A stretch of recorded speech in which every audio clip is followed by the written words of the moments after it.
So dahil mahirap mag-lock in sa loob, ang ginawa ko is dinala ko yung device sa labas. So makikita natin na nasa labas ako ng place because nasa open space siya.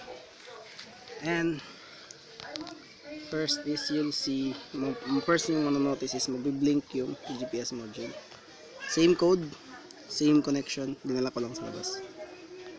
Okay. And makikita niyo yan yung location.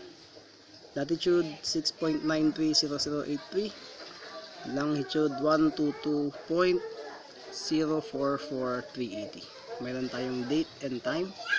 That's 10:26 October 26 doon yun. So that's it. Kailangan mo lang magantay and be patient. Second is try mong dalhin sa lugar na alam mong may signal ang GPS satellite. So ganun nga, first makita mo dapat siyang blink ng ganun. Talas na may lock-in na satellite. Second is dapat na makita ka nga dito serial monitor.